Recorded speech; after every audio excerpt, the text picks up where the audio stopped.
Retour de ma série préférée, Histoire de s'habiller, dans laquelle on en apprend un peu plus sur nos vêtements. Après avoir parlé du Hakama, d'ailleurs si t'as pas vu la vidéo, je te conseille d'aller la voir. Aujourd'hui j'ai décidé de parler d'un accessoire qui a sauvé des milliers de vies, le foulard d'évasion. Pour démarrer notre histoire, il faut se replonger dans le passé. 23 décembre 1939. En pleine guerre mondiale, le MI9 voit le jour. Dirigé par Norman Crocat, cette branche des services secrets britanniques a pour but d'aider à l'évasion des prisonniers et des militaires présents en zone ennemie. Christopher William Clayton-Houghton, pilote de la Royal Air Force durant la Première Guerre mondiale, se voit être engagé par Norman pour mettre au point des équipements d'évasion.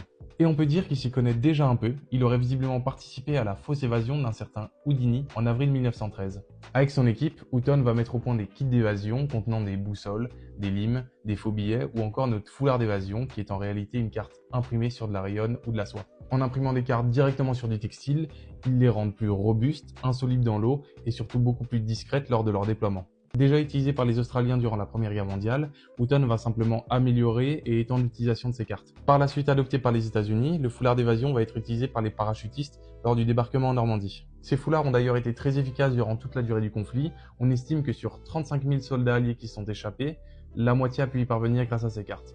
Après la Seconde Guerre mondiale, la carte d'évasion va être utilisée dans d'autres conflits armés et abandonner peu à peu le foulard pour se transformer en un textile plus rigide, utilisé par les soldats comme pansement, couverture ou encore protection solaire. On retrouve désormais beaucoup plus d'informations sur celle-ci, comme des conseils de survie, des instructions de navigation ou encore des infos sur la faune et la flore locale.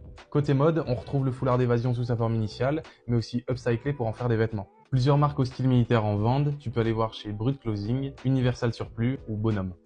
Et si quelqu'un t'accoste avec un foulard d'évasion, il y a deux solutions. Soit il est maxi stylé, soit il est à la recherche du chemin. Pour ton cœur. Non, je suis pas sûr de celle-ci. Ah, et c'est moi qui l'ai écrit, mais je suis pas sûr.